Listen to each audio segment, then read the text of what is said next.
ਪਿਆਰੇ ਦਰਸ਼ਕੋ, ਜੈ ਮਸੀਹ ਦੀ। ਤੁਹਾਡਾ ਸਭਨਾਂ ਦਾ ਦਿਸ਼ਾ ਪਰਿਵਰਤਨ ਦੇ ਸਾਡੇ ਅੱਜ ਦੇ ਪ੍ਰੋਗਰਾਮ ਦੇ ਵਿੱਚ ਸਵਾਗਤ ਹੈ। ਉਮੀਦ ਕਰਦੇ ਹਾਂ ਕਿ ਤੁਸੀਂ ਸਾਰੇ ਭਲੇ ਚੰਗੇ ਹੋਵੋਗੇ ਅਤੇ ਪਰਮੇਸ਼ਰ ਦੀ ਕਿਰਪਾ ਦੇ ਵਿੱਚ ਲਗਾਤਾਰ ਆਤਮਿਕ ਤਰੱਕੀ ਕਰ ਰਹੇ ਹੋਵੋਗੇ। ਅਸੀਂ ਉਹਦਾ ਧੰਨਵਾਦ ਕਰਦੇ ਹਾਂ ਕਿ ਇੱਕ ਵਾਰੀ ਫਿਰ ਤੋਂ ਉਹਨੇ ਆਪਣੇ ਵਚਨਾਂ ਦੇ ਦੁਆਰਾ ਤੁਹਾਡੇ ਨਾਲ ਮਿਲਣ ਦਾ ਮੌਕਾ ਬਖਸ਼ਿਆ।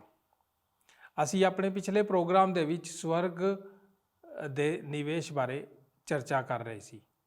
ਇਸ ਦੇ ਲਈ ਅਸੀਂ ਪਰਮੇਸ਼ਰ ਦੀ ਬਾਈਬਲ ਬਾਣੀ ਵਿੱਚੋਂ ਮੱਤੀ ਦੀ ਅੰਜੀਲ ਦੇ 6 ਅਧਿਆਏ ਦੀ 14 ਆਇਤ ਤੋਂ ਲੈ ਕੇ 24 ਆਇਤ ਤੱਕ ਦੇ ਵਚਨਾਂ ਦੇ ਉੱਤੇ ਗੌਰ ਕੀਤਾ ਸੀ। ਇਹਨਾਂ ਵਚਨਾਂ ਵਿੱਚ ਪ੍ਰਭੂ ਯਿਸੂ ਜੀ ਕਹਿੰਦੇ ਹਨ ਕਿ ਆਪਣੇ ਲਈ ਇਸ ਧਰਤੀ ਦੇ ਉੱਤੇ ਧਨ ਇਕੱਠਾ ਨਾ ਕਰੋ, ਕਿਉਂਕਿ ਇੱਥੇ ਉਸ ਨੂੰ ਕੀੜਾ ਅਤੇ ਜੰਗਾਲ ਵਿਗਾੜਦੇ ਹਨ ਅਤੇ ਚੋਰ ਉਸ ਵਿੱਚ ਸੰਨ ਲਾ ਕੇ ਉਸ ਨੂੰ ਚੋਰੀ ਕਰਨ ਦੀ ਕੋਸ਼ਿਸ਼ ਕਰਦਾ ਹੈ। ਇਸ ਲਈ ਸਵਰਗ ਵਿੱਚ ਆਪਣੇ ਲਈ ਧਨ ਇਕੱਠਾ ਕਰੋ, ਜਿੱਥੇ ਨਾ ਤਾਂ ਉਹਨੂੰ ਕੋਈ ਕੀੜਾ ਲੱਗਦਾ ਅਤੇ ਨਾ ਕੋਈ ਚੋਰੀ ਕਰ ਸਕਦਾ। ਅਸੀਂ ਆਪਣੇ ਪਿਛਲੇ ਪ੍ਰੋਗਰਾਮ ਦੇ ਵਿੱਚ ਨਿਵੇਸ਼ ਦੀਆਂ 2 ਤਰ੍ਹਾਂ ਦੀਆਂ ਸੂਚੀਆਂ ਨੂੰ ਵੇਖਿਆ। ਨਿਵੇਸ਼ ਦੀ ਪਹਿਲੀ ਸੂਚੀ ਧਰਤੀ ਉਤਲੇ ਖਜ਼ਾਨੇ ਨਾਲ ਸੰਬੰਧਿਤ ਹੈ ਅਤੇ ਦੂਜੀ ਨਿਵੇਸ਼ਾਂ ਦੀ ਸੂਚੀ ਸਵਰਗ ਵਿਚਲੇ ਖਜ਼ਾਨੇ ਨਾਲ ਸੰਬੰਧਿਤ ਹੈ। ਸਾਡੇ ਅੱਜ ਦੇ ਪ੍ਰੋਗਰਾਮ ਦੇ ਵਿੱਚ ਅਸੀਂ ਨਿਵੇਸ਼ ਦੇ ਬਾਰੇ ਬਚੇ ਹੋਏ ਹਿੱਸੇ ਦੇ ਉੱਤੇ ਗੌਰ ਕਰਾਂਗੇ। ਅੱਜ ਅਸੀਂ ਨਿਵੇਸ਼ ਤੋਂ ਸੰਬੰਧਿਤ ਉਹਨਾਂ 2 ਸਿਧਾਂਤਾਂ ਦੇ ਉੱਤੇ ਗੌਰ ਕਰਾਂਗੇ ਜਿਨ੍ਹਾਂ ਦੇ ਉੱਤੇ ਨਿਵੇਸ਼ ਆਧਾਰਿਤ ਹੈ। ਪਹਿਲਾ ਸਿਧਾਂਤ ਇੱਛਾ ਦਾ ਸਿਧਾਂਤ ਹੈ ਅਤੇ ਦੂਜਾ ਸਿਧਾਂਤ ਦਿਸ਼ਾ ਦਾ ਸਿਧਾਂਤ ਹੈ। ਦੋਸਤੋ, ਕੀ ਤੁਸੀਂ ਤਿਆਰ ਹੋ ਅੱਜ ਦੇ ਅਧਿਐਨ ਪ੍ਰੋਗਰਾਮ ਦੇ ਲਈ? ਤਾਂ ਫਿਰ ਦੋਸਤੋ, ਆਓ ਆਪਣੇ ਮਨਾਂ ਨੂੰ ਤਿਆਰ ਕਰਦੇ ਹੋਏ ਪਰਮੇਸ਼ਰ ਦੇ ਵਚਨ ਨੂੰ ਸਿੱਖਣ ਦੇ ਲਈ ਚੱਲਦੇ ਹਾਂ ਪ੍ਰਭੂ ਦੇ ਦਾਸ ਡਾਕਟਰ ਡੇਵਿਡ ਜਰਮਾਇਆ ਦੇ ਕੋਲ। ਕਈ ਲੋਕ ਇਹ ਸਿੱਖ ਕੇ ਹੈਰਾਨ ਹੁੰਦੇ ਹਨ ਕਿ ਯਿਸੂ ਜੀ ਅਸਲ ਵਿੱਚ ਜਿਉਣ ਦੀ ਸੁਨਹਿਰੀ ਅਵਸਥਾ ਦੇ ਵੱਲ ਜਾਣ ਲਈ ਆਖ ਰਹੇ ਹਨ। ਯਿਸੂ ਜੀ ਜਾਣਦੇ ਹਨ ਕਿ ਮਨੁੱਖੀ ਦਿਲ ਇੱਕ ਖਜ਼ਾਨੇ ਦੇ ਪਿੱਛੇ ਲੱਗਾ ਰਹਿੰਦਾ ਹੈ ਅਤੇ ਇਸ ਤਰ੍ਹਾਂ ਇਹ ਉਸ ਦੀ ਇੱਛਾ ਹੈ ਕਿ ਅਸੀਂ ਇੱਕ ਖਜ਼ਾਨਾ ਰੱਖੀਏ, ਪਰ ਇਹ ਖਜ਼ਾਨਾ ਸਵਰਗ ਵਿੱਚ ਹੋਣਾ ਚਾਹੀਦਾ ਹੈ, ਨਾ ਕਿ ਧਰਤੀ ਉੱਤੇ। ਧਰਤੀ ਉਤਲੇ ਖਜ਼ਾਨੇ ਜਾਂਦੇ ਰਹਿੰਦੇ ਹਨ, ਪਰ ਸਵਰਗ ਵਿਚਲਾ ਖਜ਼ਾਨਾ ਹਮੇਸ਼ਾ ਕਾਇਮ ਰਹਿੰਦਾ ਹੈ। ਯਿਸੂ ਜੀ ਮਨੁੱਖੀ ਦਿਲ ਨੂੰ ਇਸ ਤੋਂ ਵੀ ਵਾਂਝਿਆ ਨਹੀਂ ਕਰਦੇ। ਇਸ ਦੀਆਂ ਜ਼ਰੂਰੀ ਜ਼ਰੂਰਤਾਂ ਤੋਂ ਧਨ, ਖਜ਼ਾਨਾ, ਮਹਿਮਾ, ਵਡਿਆਈ, ਬਲਕਿ ਉਹ ਤਾਂ ਇਸ ਨੂੰ ਉੱਚੇ ਖਜ਼ਾਨਿਆਂ ਵਜੋਂ ਵਰਤਦੇ ਹਨ, ਨਿਸ਼ਾਨਿਆਂ ਵਜੋਂ ਵਰਤਦੇ ਹਨ। ਪਰਮੇਸ਼ਰ ਦੀ ਮਹਿਮਾ ਸਲੀਬ ਵਿੱਚ ਮਹਿਮਾ ਕਰਨ ਤੇ ਸਵਰਗ ਵਿੱਚ ਤੁਹਾਨੂੰ ਜੋੜਨਾ ਹੈ। ਫਿਰ ਉਸਨੇ ਅੱਗੇ ਇਸ ਤਰ੍ਹਾਂ ਆਖਿਆ ਸੀ ਅਤੇ ਇਹ ਮੇਰੇ ਲਈ ਬਹੁਤ ਹੀ ਜ਼ਿਆਦਾ ਰੋਚਕ ਹੈ। ਉਸਨੇ ਆਖਿਆ ਸੀ, ਸਮੱਸਿਆ ਇਹ ਸੀ ਕਿ ਸਾਡੇ ਵਿੱਚ ਆਪਣੀਆਂ ਆਸਾਂ ਨੂੰ ਨੀਵਾਂ ਕਰਨ ਦਾ ਝੁਕਾਓ ਪਾਇਆ ਜਾਂਦਾ ਹੈ। ਸਾਡੀ ਕੋਸ਼ਿਸ਼ ਵਿੱਚ ਹੋਰ ਜ਼ਿਆਦਾ ਪ੍ਰਾਪਤ ਕਰਨ ਦੇ ਨਾਲ ਅਸੀਂ ਅੰਤ ਵਿੱਚ ਘੱਟ ਪਾਉਣ ਵਾਲੇ ਬਣ ਜਾਂਦੇ ਹਾਂ। ਸਾਡੇ ਪ੍ਰਭੂ ਯਿਸੂ ਜੀ ਸਾਡੀਆਂ ਖੁਆਇਸ਼ਾਂ ਨੂੰ ਜ਼ਿਆਦਾ ਮਜ਼ਬੂਤ ਨਹੀਂ ਪਾਉਂਦੇ, ਬਲਕਿ ਬਹੁਤ ਹੀ ਕਮਜ਼ੋਰ। ਇਹ ਵਚਨ ਥਲੀਬੀ ਜੀ ਨੇ ਲਿਖੇ ਸਨ। ਅਸੀਂ ਅਧੂਰੇ ਮਨ ਵਾਲੇ ਪ੍ਰਾਣੀ ਹਾਂ ਅਤੇ ਅਸੀਂ ਆਪਣੇ ਆਪ ਨੂੰ ਸ਼ਰਾਬ, ਕਾਮ ਅਤੇ ਖੁਆਇਸ਼, ਇੱਛਾ, ਸ਼ਕਤੀ ਦੇ ਨਾਲ ਮੂਰਖ ਬਣਾ ਰਹੇ ਹਾਂ, ਜਦੋਂ ਕਿ ਆਸ਼ੀਸ਼ ਆਨੰਦ ਸਾਡੇ ਲਈ ਉਪਲਬਧ ਹੈ। ਇੱਕ ਅਣਜਾਣ ਬੱਚੇ ਦੀ ਤਰ੍ਹਾਂ ਜੋ ਕਿ ਇੱਕ ਝੋਂਪੜੀ ਵਿੱਚ ਮਿੱਟੀ ਦੇ ਖਿਡੌਣਿਆਂ ਦੇ ਨਾਲ ਬਣਾਉਣੇ ਜਾਣ ਦੀ ਖੁਆਇਸ਼ ਰੱਖਦਾ ਹੈ, ਕਿਉਂਕਿ ਉਹ ਇੱਕ ਕਲਪਨਾ ਨਹੀਂ ਕਰ ਸਕਦਾ ਕਿ ਸਮੁੰਦਰ ਦੇ ਕਿਨਾਰੇ ਛੁੱਟੀਆਂ ਮਨਾਉਣ ਦੀ ਪੇਸ਼ਕਸ਼ ਦਾ ਅਰਥ ਕੀ ਹੁੰਦਾ ਹੈ। ਅਸੀਂ ਤਾਂ ਬਹੁਤ ਹੀ ਆਸਾਨੀ ਦੇ ਨਾਲ ਖੁਸ਼ ਕੀਤੇ ਜਾਂਦੇ ਹਾਂ। ਅਤੇ ਜੋ ਕੁਝ ਸਲਾਈ ਜੀ ਆਖ ਰਹੇ ਹਨ ਉਹ ਇਹ ਹੈ, ਜੇਕਰ ਆਪ ਆਪਣਾ ਮਨ ਧਰਤੀ ਉਤਲੇ ਖਜ਼ਾਨੇ ਲਈ ਬਣਾ ਲੈਂਦੇ ਹੋ, ਜੋ ਕਿ ਅਸਲ ਸਮੱਸਿਆਵਾਂ ਵਿੱਚੋਂ ਇੱਕ ਹੈ, ਉਹ ਇਹ ਹੈ ਕਿ ਆਪ ਜੋ ਕੁਝ ਅਸਲ ਦੇ ਵਿੱਚ ਪ੍ਰਾਪਤ ਕਰ ਸਕਦੇ ਹੋ, ਆਪ ਉਸ ਲਈ ਇੱਕ ਨੇੜਲਾ ਰਸਤਾ ਅਪਣਾ ਰਹੇ ਹੋ। ਆਪ ਬਹੁਤ ਹੀ ਘੱਟ ਦੇ ਲਈ ਲੋਚ ਰਹੇ ਹੋ। ਆਪ ਦੀ ਇੱਛਾ ਬਹੁਤ ਹੀ ਛੋਟੀ ਹੈ। ਆਪ ਦੇ ਨਿਸ਼ਾਨੇ ਬਹੁਤ ਹੀ ਛੋਟੇ ਹਨ, ਕਿਉਂਕਿ ਜੋ ਪਰਮੇਸ਼ਰ ਕਰਨਾ ਚਾਹੁੰਦਾ ਹੈ ਉਹ ਇਹ ਹੈ ਕਿ ਉਹ ਸਾਨੂੰ ਕਿਸੇ ਇਹੋ ਜਿਹੀ ਚੀਜ਼ ਦੇ ਨਿਵੇਸ਼ ਕਰਨ ਦਾ ਮੌਕਾ ਬਖਸ਼ਣਾ ਚਾਹੁੰਦਾ ਹੈ ਜੋ ਕਿ ਸਾਡੀ ਧਰਤੀ ਉਤਲੀ ਇਸ ਜ਼ਿੰਦਗੀ ਤੋਂ ਬਹੁਤ ਅੱਗੇ ਵੱਲ ਜਾਵੇ ਅਤੇ ਸਵਰਗ ਵਿੱਚ ਵਿਆਜ ਦੀ 86 ਤੱਕ ਵੱਧਦਾ ਜਾਵੇਗਾ। ਇਸ ਤਰ੍ਹਾਂ ਸਵਰਗ ਵਿੱਚ ਸਾਡੇ ਖਜ਼ਾਨਿਆਂ ਨੂੰ ਨਿਵੇਸ਼ ਕਰਨਾ, ਇਹ ਸਾਡਾ ਨਿਵੇਸ਼ ਇਸ ਨੂੰ ਛੋਟਾ ਕਰਨ ਲਈ ਨਹੀਂ ਹੈ, ਬਲਕਿ ਇਹ ਤਾਂ ਇੱਕ ਵੱਡੀ ਛਾਲ ਮਾਰਨ ਦੀ ਤਰ੍ਹਾਂ ਹੈ, ਜੋ ਕਿ ਇੱਕ ਨਵੇਂ ਨਿਵੇਸ਼ ਦੇ ਸਮੁੱਚੇ ਨਵੇਂ ਨਿਵੇਸ਼ ਦੇ ਸਿਆਰ ਤੱਕ ਅੱਗੇ ਵਧਣਾ ਹੈ। ਇਹ ਇੱਛਾ ਦਾ ਸਿਧਾਂਤ ਹੈ। 2 ਉਪ ਸਿਧਾਂਤ ਨੂੰ ਯਾਦ ਰੱਖੋ, ਜਿੱਥੇ ਤੁਹਾਡਾ ਦਿਲ ਹੈ ਉੱਥੇ ਤੁਹਾਡਾ ਖਜ਼ਾਨਾ ਵੀ ਹੈ ਅਤੇ ਜਿੱਥੇ ਤੁਹਾਡਾ ਖਜ਼ਾਨਾ ਹੈ ਉੱਥੇ ਤੁਹਾਡਾ ਦਿਲ ਹੈ। ਇਹ ਕਿੰਨੀ ਮਹਾਨ ਸੋਚ ਹੈ। ਭਾਗ ਐੜਾ ਦਿਸ਼ਾ ਦਾ ਸਿਧਾਂਤ ਅਤੇ ਆਖਰ ਵਿੱਚ ਦਿਸ਼ਾ ਦਾ ਵੀ ਸਿਧਾਂਤ ਹੈ। ਮੱਤੀ ਦੀ ਅੰਜੀਲ 6 ਅਧਿਆਏ ਉਸ ਦੀ 22 ਐਤ ਤੋਂ ਲੈ ਕੇ 25 ਐਤਾਂ ਤੱਕ ਦੇ ਵਚਨ ਤੇ ਗੌਰ ਕਰਾਂਗੇ। ਸਰੀਰ ਦਾ ਦੀਵਾ ਅੱਖ ਹੈ, ਇਸ ਲਈ ਜੇ ਤੇਰੀ ਅੱਖ ਨਿਰਮਲ ਹੋਵੇ ਤਾਂ ਤੇਰਾ ਸਾਰਾ ਸਰੀਰ ਚਾਨਣ ਹੋਵੇਗਾ, ਪਰ ਜੇ ਤੇਰੀ ਅੱਖ ਬੁਰੀ ਹੋਵੇ ਤਾਂ ਤੇਰਾ ਸਾਰਾ ਸਰੀਰ ਹਨੇਰਾ ਹੋਵੇਗਾ। ਸੋ ਜੋ ਤੇਰੇ ਅੰਦਰ ਦਾ ਚਾਨਣ ਹਨੇਰਾ ਹੋਵੇ ਤਾਂ ਕਿੱਡਾ ਹਨੇਰਾ ਹੋਵੇਗਾ। ਕੋਈ ਮਨੁੱਖ ਦੋ ਮਾਲਕਾਂ ਦੀ ਸੇਵਾ ਨਹੀਂ ਕਰ ਸਕਦਾ, ਕਿਉਂ ਜੋ ਇੱਕ ਨਾਲ ਵੈਰ ਅਤੇ ਦੂਏ ਨਾਲ ਪ੍ਰੀਤ ਰੱਖੇਗਾ, ਜਾਂ ਇੱਕ ਨਾਲ ਮਿਲਿਆ ਰਹੇਗਾ ਅਤੇ ਦੂਏ ਨੂੰ ਤੁੱਛ ਜਾਣੇਗਾ। ਤੁਸੀਂ ਪਰਮੇਸ਼ਰ ਅਤੇ ਮਾਇਆ ਦੋਹਾਂ ਦੀ ਸੇਵਾ ਨਹੀਂ ਕਰ ਸਕਦੇ। ਹੁਣ ਦਿਸ਼ਾ ਦੇ ਸਿਧਾਂਤ ਇਹ ਆਖਦੇ ਹਨ, ਅੱਖ ਸਰੀਰ ਦਾ ਦੀਵਾ ਹੈ। ਪੀਟਰਸਨ ਆਖਦਾ ਹੈ, ਜੇਕਰ ਆਪ ਆਪਣੀਆਂ ਅੱਖਾਂ ਨੂੰ ਹੈਰਾਨ ਹੋ ਕੇ ਅਤੇ ਨੇਚਾ ਵਿੱਚ ਹੋ ਕੇ ਪੂਰੀ ਤਰ੍ਹਾਂ ਖੋਲੋ, ਤਦ ਤੁਹਾਡਾ ਸਰੀਰ ਚਾਨਣ ਨਾਲ ਭਰ ਜਾਵੇਗਾ। ਜੇਕਰ ਆਪ ਤਿਰਛੀ ਨਜ਼ਰ ਦੇ ਨਾਲ ਲੋਭ ਅਤੇ ਬੇਭਰੋਸੇ ਦੇ ਵਿੱਚ ਹੋ ਕੇ ਜੀ ਰਹੇ ਹੋ, ਤਦ ਤੁਹਾਡਾ ਸਰੀਰ ਇੱਕ ਨਵੀਂ ਵੱਲ ਚਲਾ ਜਾਵੇਗਾ। ਜੇਕਰ ਇਹ ਖਜ਼ਾਨਾ ਖੁਆਇਸ਼ ਦਾ ਇੱਕ ਰੂਪ ਅਲੰਕਾਰ ਹੈ, ਤਾਂ ਜੋ ਅੱਖਾਂ ਹੈ, ਇਹ ਦਰਪਣ ਲਈ ਇੱਕ ਰੂਪਕ ਅਲੰਕਾਰ ਹੈ। ਨੇਚਾਂ ਦੀਆਂ ਨਜ਼ਰਾਂ ਦੇ ਨਾਲ ਯਿਸੂ ਜੀ ਆਖਦੇ ਹਨ ਕਿ ਅਸੀਂ ਹਨੇਰੇ ਵਿੱਚ ਅਤੇ ਚਾਨਣ ਵਿਚਲੇ ਫਰਕ ਨੂੰ ਜਾਣ ਸਕਦੇ ਹਾਂ। ਇਸੇ ਤਰ੍ਹਾਂ ਭਲੇ ਅਤੇ ਬੁਰੇ ਦੇ ਫਰਕ ਨੂੰ ਇੱਕ ਸਿੱਖਿਆਕ ਕਲਾਕਾਰ ਦੀ ਤਰ੍ਹਾਂ ਅਤੇ ਵੇਖ ਸਕਦੇ ਹਾਂ ਕਿ ਅਸਲ ਵਿੱਚ ਉੱਥੇ ਕੀ ਹੈ। ਜਦੋਂ ਅਸੀਂ ਅਸਲ ਜਗਤ ਨੂੰ ਤੱਕਦੇ ਹਾਂ, ਤਦ ਯਿਸੂ ਜੀ ਆਖਦੇ ਹਨ ਕਿ ਸਾਡਾ ਦਿਲ ਸਾਡੀਆਂ ਨਜ਼ਰਾਂ ਨੂੰ ਪ੍ਰਭਾਵਿਤ ਕਰਦਾ ਹੈ। ਸਾਡੀ ਇੱਛਾ ਸਾਡੀ ਦਿਸ਼ਾ ਨੂੰ ਨਿਰਧਾਰਿਤ ਕਰਦੀ ਹੈ। ਉਹ ਉਸ ਦਾ ਵਰਣਨ ਕਰ ਰਿਹਾ ਹੈ ਜਿਸ ਨੂੰ ਅਸੀਂ ਅੱਜ ਇਕਾਗਰਤਾ ਵਾਲਾ ਚਿੱਤ ਕਰਕੇ ਆਖਦੇ ਹਾਂ। ਉਹ ਸਾਨੂੰ ਇੱਕ ਨਵੇਂ ਨਜ਼ਰੀਏ ਤੋਂ ਹਰੇਕ ਚੀਜ਼ ਨੂੰ ਵੇਖਣ ਦੇ ਲਈ ਬੁਲਾ ਰਿਹਾ ਹੈ। ਉਹ ਆਖ ਰਿਹਾ ਹੈ ਕਿ ਉਹ ਲੈਂਜ਼ ਜਿਨ੍ਹਾਂ ਦੇ ਰਾਹੀਂ ਆਪ ਤੱਕਦੇ ਹੋ, ਉਹ ਨਿਰਧਾਰਿਤ ਕਰਦਾ ਹੈ ਜੋ ਕੁਝ ਆਪ ਸਮਝਦੇ ਹੋ ਅਤੇ ਅਸਲ ਵਿੱਚ ਆਪ ਜਿੱਥੇ ਅੰਤ ਤੱਕ ਢੁਕਦੇ ਹੋ। ਅਤੇ 25 ਐਤ ਦੇ ਵਚਨ ਸਾਨੂੰ ਦੱਸਦੇ ਹਨ ਕਿ ਸਾਡੇ ਕੋਲ ਜ਼ਿਆਦਾ ਚੋਣ ਕਰਨ ਲਈ ਕੁਝ ਨਹੀਂ ਹੈ। ਅਸੀਂ ਅਸਲ ਵਿੱਚ ਉਹ ਦੋਵੇਂ ਨਹੀਂ ਕਰ ਸਕਦੇ। ਆਪ ਦੋ ਭਿੰਨ ਤਰੀਕਿਆਂ ਦੇ ਨਾਲ ਇਕਾਗਰਤਾ ਵਿੱਚ ਕੇਂਦਰਿਤ ਨਹੀਂ ਹੋ ਸਕਦੇ। 23 ਐਤ ਇਕਾਗਰਤਾ ਵਾਲੇ ਚਿੱਤ ਬਾਰੇ ਆਖਦੀ ਹੈ। 25 ਐਤ ਆਖਦੀ ਹੈ, ਠੀਕ ਹੈ, ਇਕਾਗਰਤਾ ਚਿੱਤ ਅਸਲ ਵਿੱਚ ਇਕਾਗਰਤਾ ਚਿੱਤ ਹੀ ਹੈ। ਆਪ ਪਰਮੇਸ਼ਰ ਅਤੇ ਧਨ ਦੋਹਾਂ ਦੀ ਸੇਵਾ ਨਹੀਂ ਕਰ ਸਕਦੇ। ਜੋ ਜ਼ਿਆਦਾਤਰ ਲੋਕ ਧਨ ਦੇ ਲਈ ਸਮਾਨ ਅਰਥੀ ਸ਼ਬਦ ਹੋਣ ਵਜੋਂ ਵਿਸ਼ਵਾਸ ਕਰਦੇ ਹਨ, ਅਤੇ ਆਪ ਪਰਮੇਸ਼ਰ ਅਤੇ ਪੈਸੇ ਜਾਂ ਧਨ ਦੋਹਾਂ ਦੀ ਸੇਵਾ ਨਹੀਂ ਕਰ ਸਕਦੇ। ਮੈਂ ਆਪ ਨੂੰ ਦੱਸ ਦੇਵਾਂ, ਜੋ ਕੁਝ ਇਹ ਨਹੀਂ ਆਖਦਾ ਹੈ, ਉਹ ਨਹੀਂ ਆਖਦਾ ਕਿ ਆਪ ਪਰਮੇਸ਼ਰ ਅਤੇ ਪੈਸੇ ਨਹੀਂ ਰੱਖ ਸਕਦੇ, ਜੋ ਕਿ ਮੈਂ ਸਮੇਂ-ਸਮੇਂ ਸੁਣਦਾ ਰਹਿੰਦਾ ਹਾਂ। ਜੇਕਰ ਆਪ ਇੱਕ ਮਸੀਹੀ ਹੋਣ ਜਾ ਰਹੇ ਹੋ, ਆਪ ਨੂੰ ਗਰੀਬ ਹੋਣਾ ਪੈਣਾ ਹੈ, ਅਤੇ ਆਪ ਵਿੱਚੋਂ ਕੁਝ ਇਸ ਤਰ੍ਹਾਂ ਮਹਿਸੂਸ ਕਰਦੇ ਹਨ ਜਿਵੇਂ ਕਿ ਆਪ ਇਸ ਦੀ ਜਿੰਦਾ ਗਵਾਹੀ ਹੋਵੋ। ਆਪ ਇੱਕ ਤਰ੍ਹਾਂ ਨਾਲ ਠੀਕ ਠਾਕ ਹੀ ਹੋ। ਮੈਂ ਸਮਝਦਾ ਹਾਂ, ਪਰ ਮੈਂ ਆਪ ਨੂੰ ਦੱਸ ਦੇਣ ਦੀ ਖੁਆਇਸ਼ ਰੱਖਦਾ ਹਾਂ ਕਿ ਇਹ ਉਹ ਨਹੀਂ ਹੈ ਜੋ ਕੁਝ ਬਾਈਬਲ ਆਖਦੀ ਹੈ। ਬਾਈਬਲ ਇਹ ਨਹੀਂ ਆਖਦੀ ਕਿ ਆਪ ਪਰਮੇਸ਼ਰ ਅਤੇ ਪੈਸੇ ਨਹੀਂ ਰੱਖ ਸਕਦੇ। ਬਾਈਬਲ ਆਖਦੀ ਹੈ ਕਿ ਆਪ ਪਰਮੇਸ਼ਰ ਅਤੇ ਪੈਸੇ ਦੋਹਾਂ ਦੀ ਸੇਵਾ ਨਹੀਂ ਕਰ ਸਕਦੇ। ਇਸ ਵਿੱਚ ਫਰਕ ਕੀ ਹੈ? ਜਦੋਂ ਆਪ ਪੈਸੇ ਉੱਤੇ ਆਧਾਰਿਤ ਇਕਾਗਰਤਾ ਚਿੱਤ ਹੋ ਕੇ ਸੇਵਾ ਕਰਦੇ ਹੋ, ਤਦ ਆਪ ਦੀ ਨਜ਼ਰ ਪੈਸੇ ਵੱਲ ਅਤੇ ਹਰੇਕ ਚੀਜ਼ ਵੱਲ ਹੁੰਦੀ ਹੈ। ਜਿਵੇਂ ਆਪ ਕਰਦੇ ਹੋ, ਉਹ ਉਸੇ ਦੇ ਦੁਆਰਾ ਪ੍ਰਭਾਵਿਤ ਕੀਤਾ ਜਾਂਦਾ ਹੈ ਜੋ ਕੁਝ ਆਪ ਵੇਖਦੇ ਹੋ। ਕੀ ਆਪ ਇਸ ਤਰ੍ਹਾਂ ਦੇ ਲੋਕਾਂ ਨੂੰ ਜਾਣਦੇ ਹੋ? ਮੈਂ ਉਹਨਾਂ ਲੋਕਾਂ ਨੂੰ ਜਾਣਦਾ ਹਾਂ ਜੋ ਕਿ ਹਰ ਸਵੇਰੇ ਉੱਠਦੇ ਹਨ ਅਤੇ ਇਸ ਤੋਂ ਪਹਿਲਾਂ ਕਿ ਉਹ ਆਪਣੇ ਘਰ ਵਿੱਚੋਂ ਬਾਹਰ ਨਿਕਲਣ, ਉਹਨਾਂ ਦਾ ਜੋ ਦਰਸ਼ਨ ਹੈ ਉਹ ਸਪਸ਼ਟ ਹੁੰਦਾ ਹੈ।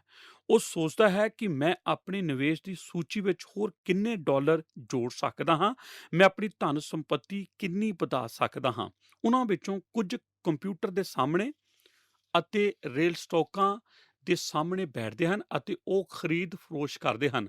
ਉਹਨਾਂ ਦਾ ਸਾਰਾ ਦਿਨ ਇਸੇ ਵਿੱਚ ਲਿਪਟਿਆ ਰਹਿੰਦਾ ਹੈ, ਤੇ ਇਹ ਕਿ ਉਹ ਆਪਣੀ ਅਸਲ ਪੂੰਜੀ ਨੂੰ ਕਿੰਨਾ ਵਧਾ ਸਕਦੇ ਹਨ, ਅਤੇ ਇਹ ਹੀ ਉਹਨਾਂ ਦਾ ਇੱਕੋ ਇੱਕ ਸੋਚ ਦਾ ਕੇਂਦਰ ਹੁੰਦਾ ਹੈ। ਹੁਣ ਯਿਸੂ ਜੀ ਸਾਨੂੰ ਆਖ ਰਹੇ ਹਨ ਕਿ ਇੱਕ ਮਸੀਹੀ ਜਦੋਂ ਕਿ ਉਹ ਸਫਲ ਹੋ ਸਕਦਾ ਹੈ, ਬਹੁਤ ਸਫਲ ਹੋ ਸਕਦਾ ਹੈ, ਅਤੇ ਉਹ ਕਾਰੋਬਾਰੀ ਜਗਤ ਵਿੱਚ ਬਹੁਤ ਵੱਡੀ ਸਫਲਤਾ ਪ੍ਰਾਪਤ ਕਰ ਸਕਦਾ ਹੈ। ਇਹ ਉਸਦਾ ਸੋਚ ਦਾ ਕੇਂਦਰ ਨਹੀਂ ਹੈ। ਹੋ ਸਕਦਾ ਹੈ, ਨਾ ਕਿ ਉਸ ਦੇ ਜਿਉਣ ਦਾ ਕਾਰਨ। ਮੈਂ ਵਿਸ਼ਵਾਸ ਕਰਦਾ ਹਾਂ ਕਿ ਪਰਮੇਸ਼ਰ ਬਹੁਤ ਸਾਰੇ ਮਸੀਹੀ ਲੋਕਾਂ ਨੂੰ ਇਸ ਵਿੱਚੋਂ ਜੋ ਕਿ ਉਹ ਕਰਦੇ ਹਨ ਸਫਲ ਹੋਣ ਦੇ ਲਈ ਸ਼ਕਤੀ ਪ੍ਰਦਾਨ ਕਰਦਾ ਹੈ, ਪਰ ਇਹ ਹਮੇਸ਼ਾ ਹੀ ਇੱਕੋ ਹੀ ਹੋਰ ਉਦੇਸ਼ ਦੇ ਲਈ ਹੁੰਦਾ ਹੈ। ਇਹ ਕਦੇ ਵੀ ਆਪਣੇ ਆਪ ਲਈ ਨਹੀਂ ਹੁੰਦਾ। ਯਿਸੂ ਜੀ ਨੇ ਆਖਿਆ ਸੀ ਕਿ ਅਸੀਂ ਪੈਸੇ ਦੀ ਸੇਵਾ ਨਹੀਂ ਕਰ ਸਕਦੇ ਜਦੋਂ ਕਿ ਉਸੇ ਸਮੇਂ ਪਰਮੇਸ਼ਰ ਦੀ ਸੇਵਾ ਕਰਦੇ ਹਾਂ, ਕਿਉਂਕਿ ਆਪ ਇੱਕ ਨੂੰ ਘਿਣ ਕਰਨਾ ਤੇ ਦੂਸਰੇ ਨੂੰ ਪਿਆਰ ਕਰਨਾ ਸਿੱਖੋਗੇ, ਜਾਂ ਫਿਰ ਇੱਕ ਨੂੰ ਪਿਆਰ ਕਰਨਾ ਅਤੇ ਦੂਸਰੇ ਨੂੰ ਘਿਣ ਕਰਨਾ। ਅਤੇ ਇਹ ਬਹੁਤ ਹੀ ਸੱਚ ਹੈ। ਜੇਕਰ ਆਪ ਇਸ ਨੂੰ ਸੁਨਿਸ਼ਚਿਤ ਕਰਨ ਦੀ ਕੋਸ਼ਿਸ਼ ਕਰੋ ਤਾਂ ਕਿ ਆਪ ਆਖ ਸਕੋ, ਜੀ ਹਾਂ, ਮੈਂ ਐਤਵਾਰ ਦੇ ਦਿਨ ਪਰਮੇਸ਼ਰ ਦੀ ਸੇਵਾ ਕਰਦਾ ਹਾਂ ਅਤੇ ਮੈਂ ਆਪਣੇ ਆਪ ਦੀ ਅਤੇ ਪੈਸੇ ਦੀ ਸੇਵਾ ਹਫ਼ਤੇ ਦੇ ਬਾਕੀ ਦਿਨ ਕਰਦਾ ਹਾਂ। ਇਸ ਤਰ੍ਹਾਂ ਆਪ ਘਬਰਾਹਟ ਦੇ ਨਾਲ ਨਾਸ਼ ਕੀਤੇ ਜਾਓਗੇ ਅਤੇ ਆਪ ਆਪਣੇ ਜੀਵਨ ਨੂੰ ਇੱਕ ਉਲਝਣ ਬਣਾ ਲਵੋਗੇ। ਜੋ ਕੁਝ ਪਰਮੇਸ਼ਰ ਸਾਨੂੰ ਆਖ ਰਿਹਾ ਹੈ, ਉਹ ਇਹ ਨਹੀਂ ਹੈ ਕਿ ਅਸੀਂ ਪੈਸਾ ਨਹੀਂ ਰੱਖ ਸਕਦੇ। ਉਸ ਨੇ ਸਾਨੂੰ ਪਹਿਲੇ ਤਿਮੋਥੇਉਸ ਦੀ ਪੱਤਰੀ ਵਿੱਚ ਆਖਿਆ ਹੈ ਕਿ ਜੋ ਕੁਝ ਵੀ ਪਰਮੇਸ਼ਰ ਸਾਨੂੰ ਭਲੀਆਂ ਵਸਤਾਂ ਬਖਸ਼ਦਾ ਹੈ, ਸਾਨੂੰ ਉਹਨਾਂ ਦਾ ਆਨੰਦ ਮਾਣਨਾ ਚਾਹੀਦਾ ਹੈ। ਪਰ ਜਦੋਂ ਕਿ ਅਸੀਂ ਮਸੀਹੀ ਹਾਂ, ਜਦੋਂ ਕਿ ਪਰਮੇਸ਼ਰ ਨੇ ਸਾਨੂੰ ਅਨੰਤ ਜੀਵਨ ਦੇ ਦਿੱਤਾ ਹੈ ਅਤੇ ਮਸੀਹ ਸਾਡੇ ਦਿਲ ਦੇ ਅੰਦਰ ਵਸਣ ਦੇ ਲਈ ਆ ਚੁੱਕਾ ਹੈ, ਤਦ ਉਹ ਪੁਰਾਣੇ ਲੈਂਜ ਨੂੰ ਬਾਹਰ ਕੱਢਦਾ ਹੈ ਅਤੇ ਉਹ ਨਵੇਂ ਲੈਂਜ ਫਿੱਟ ਕਰਦਾ ਹੈ, ਤਾਂ ਕਿ ਹੁਣ ਹਰ ਕੁਝ ਜੋ ਵੀ ਅਸੀਂ ਕਰਦੇ ਹਾਂ, ਉਹ ਅਸੀਂ ਇਸ ਨਜ਼ਰੀਏ ਨਾਲ ਕਰਦੇ ਹਾਂ ਕਿ ਕਿਸ ਤਰ੍ਹਾਂ ਇਹ ਕਿਸੇ ਤਰੀਕੇ ਦੇ ਨਾਲ ਪਰਮੇਸ਼ਰ ਦੇ ਰਾਜ ਅਤੇ ਉਸ ਦੇ ਧਰਮ ਨੂੰ ਵਧਾਉਣ ਜਾ ਰਿਹਾ ਹੈ। ਅਤੇ ਜਦੋਂ ਅਸੀਂ ਇਸ ਤਰ੍ਹਾਂ ਕਰਨ ਵਿੱਚ ਅਸਫਲ ਹੁੰਦੇ ਹਾਂ, ਮਨੁੱਖੋ ਅਤੇ ਔਰਤੋ, ਤਦ ਅਸੀਂ ਆਤਮਾ ਵਿੱਚ ਵੰਡੇ ਜਾਂਦੇ ਹਾਂ ਅਤੇ ਜੀਵਨ ਦੇ ਵਿੱਚ ਨਿਰਾਸ਼ ਕੀਤੇ ਜਾਂਦੇ ਹਾਂ ਅਤੇ ਆਮ ਤੌਰ ਤੇ ਅਸੀਂ ਉਹਨਾਂ ਸਫਲ ਨਹੀਂ ਹੁੰਦੇ ਜਿੰਨਾ ਕਿ ਅਸੀਂ ਤਦ ਹੋਵਾਂਗੇ ਜੇਕਰ ਅਸੀਂ ਇਸ ਸਾਰੀ ਕਾਰਜ ਤੋਂ ਪਿੱਛੇ ਹਟ ਜਾਵਾਂਗੇ ਅਤੇ ਆਖਾਂਗੇ, ਹੇ ਪਰਮੇਸ਼ਰ, ਮੈਨੂੰ ਮਨ ਦੀ ਇਕਾਗਰਤਾ ਬਖਸ਼, ਜੋ ਕੁਝ ਵੀ ਮੈਂ ਕਰਾਂ ਉਹ ਤੇਰੀ ਮਹਿਮਾ ਲਈ ਹੋਵੇ।